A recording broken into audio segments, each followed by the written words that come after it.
अगर आपको भी सिर्फ 5-10 इंप्रेशन आते हैं और क्लिक नहीं आते, ना ही क्लाइंट के मैसेज आते हैं, तो इसमें फाइवर का कोई कसूर नहीं है। कसूर आपकी गिग ऑप्टिमाइजेशन का है। मेरी ये एक वीडियो आपका फाइवर कैरियर चेंज कर सकती है। मैं पिछले 6 साल से फाइवर पे मुसलसल रैंक हूँ और मेरे 800 ऑर्डर कंप्लीट होने वाले हैं। ये वीडियो खास उन लोगों के लिए है जिनको फाइवर पे ऑर्डर नहीं मिलते या उनकी गिग रैंक नहीं हो रही। आज मैं आपसे वो टिप्स शेयर करूँगा जो मुझे हेल्प करती है रैंक रहने में। देखें, फ्रीलांसिंग और स्किल दो अलग चीज़ें हैं। आप स्किल सीख लेते हैं लेकिन आपको फ्रीलांसिंग का नॉलेज नहीं होता। फ्रीलांसिंग करने के लिए किसी भी प्लेटफॉर्म का एल्गोरिथम आपको समझना पड़ता है कि वो कैसे काम करते हैं। आज मैं आपको 6 साल के एक्सपीरियंस से बताऊंगा कि आप अपनी फाइवर गिग को कैसे ऑप्टिमाइज़ कर सकते हैं और कैसे आपको फाइवर रैंक करेगा। मेरी ये आज की वीडियो बहुत इंपॉर्टेंट है क्योंकि अगर आपने 1-2 मिनट के लिए भी ये वीडियो स्किप कर दी तो इसका मतलब है कि आपने मेरा 1 साल का एक्सपीरियंस मिस किया है। इस वीडियो में मैं आपको 5 ऐसे टिप्स बताऊंगा जो आपको हेल्प कर सकती है फाइवर रैंकिंग में। और वीडियो के लास्ट पे मैं आपको एक सरप्राइज़ देने वाला हूँ, तो इसको एंड तक लाजमी देखना है। तो वो 5 पॉइंट क्या है, तो चलते हैं इसके लिए स्क्रीन के ऊपर, ताकि मैं फाइवर के प्लेटफॉर्म के ऊपर आपको समझाऊँ कि कैसे आपने अपनी गिग को ऑप्टिमाइज़ करना है। तो हमारा जो सबसे पहला पॉइंट है वो है टारगेट कीवर्ड। सबको पता होता है कि हमने अपना टाइटल सेट करना होता है गिग का, लेकिन आपको ये नहीं पता होता कि हमारा जो टारगेट कीवर्ड है वो क्या है। क्योंकि फाइवर आपके टारगेट कीवर्ड को रीड करता है, वो आपके टाइटल को रीड नहीं करेगा। तो सबसे पहले मैं आपको ये बता दूं कि कीवर्ड होता क्या है। जैसे ही आप सर्च बार में जाएंगे, आप यहाँ पे कुछ भी टाइप करिए। लाइक अगर मैं टाइप करूँ वेबसाइट, तो मुझे नीचे सजेशन आ रही है, इसको कहते हैं कीवर्ड। तो मेक श्योर करना है कि आपने जो भी अपना कीवर्ड लिखना है टाइटल में, वो इधर शो होना चाहिए। अगर मैं लिखूँ website design, I will make a website design, तो मेरा ये कीवर्ड टाइटल में शो होना चाहिए। कीवर्ड सेलेक्ट करने के लिए आपको 2 चीज़ों का ख्याल रखना ज़रूरी है। कीवर्ड सेलेक्ट करने का जो सबसे पहला पॉइंट है वो है कंपटीशन। कंपटीशन कम से कम हो और डिमांड ज़्यादा हो। ये दोनों चीज़ें कैसे आइडेंटिफाई करना है। जैसे आप कोई चीज़ सर्च करेंगे जहाँ पे, आपको इधर रिज़ल्ट मिलेगा। इस कीवर्ड पे आप देख सकते हैं 1 लाख से ज़्यादा गिग्स बन चुकी है। तो यहाँ पे कंपटीशन बहुत ज़्यादा है। तो इस कीवर्ड को हम यूज़ नहीं करेंगे। ये सपोज़ कि आप एक ग्राफ़िक डिज़ाइनर हैं। अगर मैं इधर लिखूँ ग्राफ़िक डिज़ाइन, ये भी एक कीवर्ड है। ये आपने मेक श्योर करना है कि आपका जो कीवर्ड है वो सर्च बार में आना चाहिए। अगर वो नहीं आ रहा तो इसका मतलब कीवर्ड नहीं है। अब देखें कंपटीशन कम हो गया 25,000, लेकिन ये अभी भी ज़्यादा है। हमने देखना है कि आपका जो कंपटीशन है वो कुछ हज़ारों में हो, या 1,000 हो, 2,000 हो, 3,000 हो, 5,000 से नीचे होना चाहिए।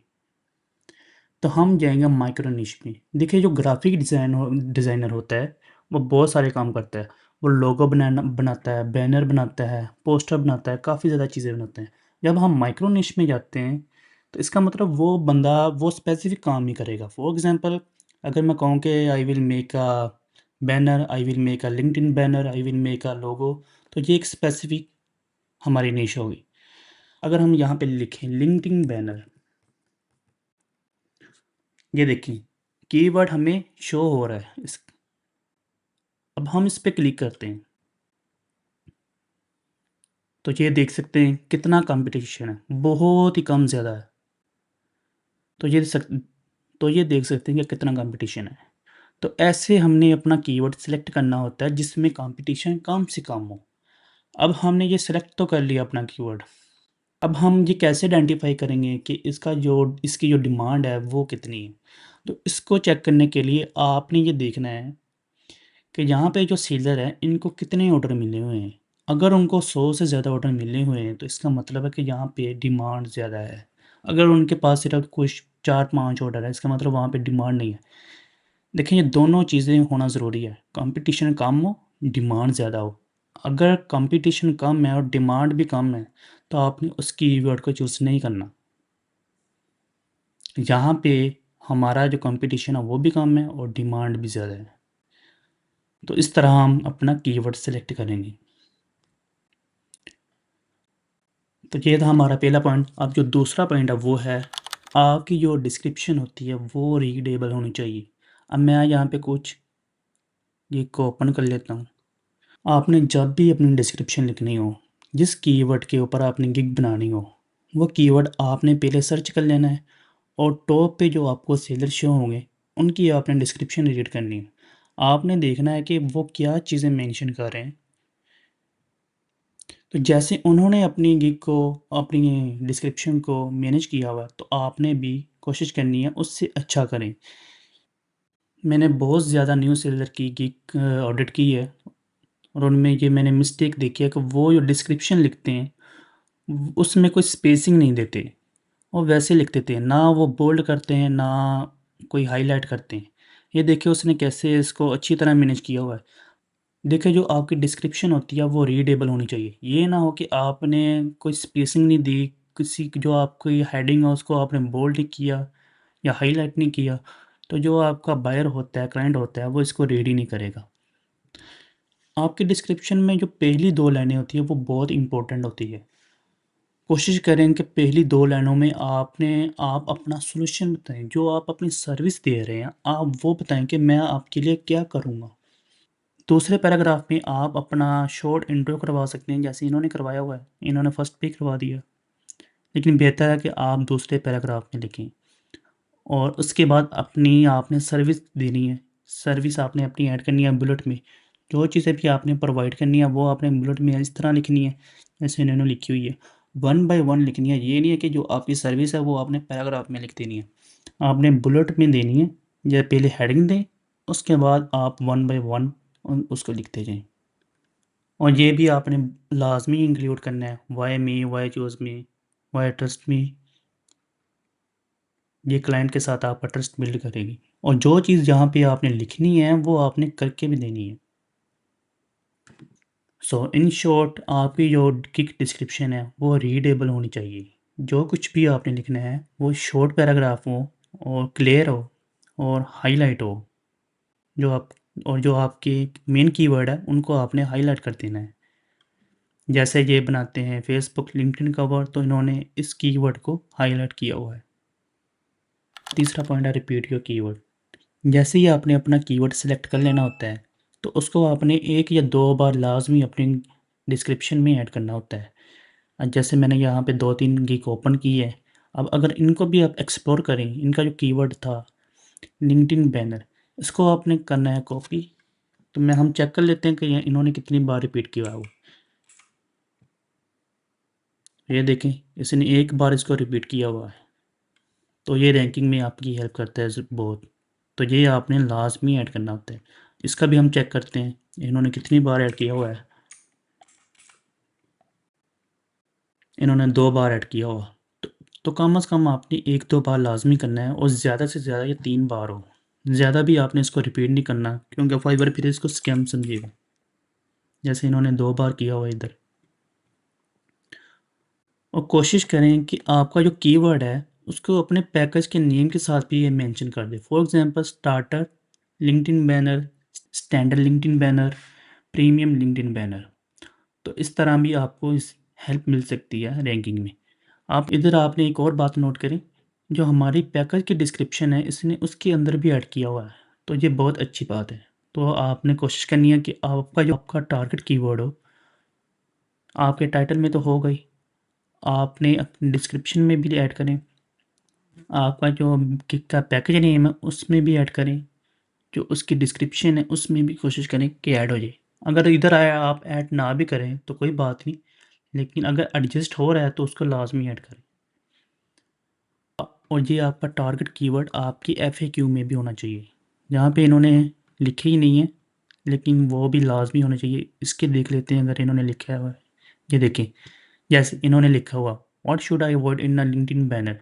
तो इस तरह आप अपना टारगेट कीवर्ड अपने एफएक्यू में भी ऐड कर सकते हैं। फोर्थ पॉइंट हमारा है लेस डिलीवरी डेज। देखें, जब भी क्लाइंट आता है तो वो इसको फ़िल्टर भी कर सकता है। फाइवर ने खुद ऑप्शन दिया है कि वो अपनी सर्च को फ़िल्टर करें। अब डिलीवरी टाइम बहुत ज़्यादा मैटर करता है हर प्रोजेक्ट के लिए। अब जैसे ही आप इस पे क्लिक करेंगे डिलीवरी टाइम, तो यहाँ पे आपको 4 ऑप्शन मिलेंगे। Express 24 hour, up to 3 days, up to 7 days, any time.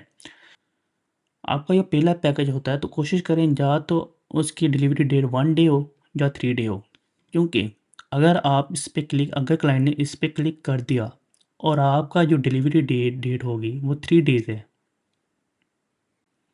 और क्लाइंट ने इस पे क्लिक कर दिया, तो जो आपकी गिग है वो इधर शो नहीं होगी।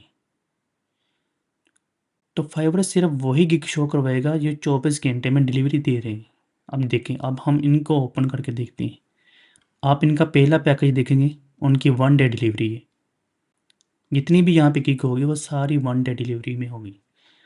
अगर क्लाइंट क्लिक कर लेता है अप टू 3 डेज, तो जो 1 दिन वाले दे रहे थे अब वो भी शो हो रहे हैं, जो 3 दिन में डिलीवरी दे रहे थे वो भी शो हो रहे हैं। तो यहाँ पे ज़्यादा फ़ायदा किनको हो रहा है, जिनकी डिलीवरी डेट 1 डे है। अगर हम करें अप टू 7 डेज़, तो जहाँ पे 1 डे डिलीवरी वाले भी शो हो रहे हैं और 3 डे वाले भी शो हो रहे हैं और 7 डे वाले भी शो हो रहे हैं। तो सबसे ज़्यादा फ़ायदा किसको हो रहा है, जिसकी डिलीवरी डेट 1 डे है। तो अपनी स्किल्स के हिसाब से आपने कोशिश करनी है कि आपकी जो डिलीवरी डेज है वो कम से कम हो। अब अगर बाय डिफ़ॉल्ट ये एनी टाइम होता है, यहाँ पे आप नोट करें, जब जैसे ही मैंने एनी टाइम किया तो वो गिग यहाँ से रिमूव होगी। अगर मैं यहाँ पे क्लिक करूँ अगेन 24 आवर, तो मुझे ये पर्सन शो हो रहा है।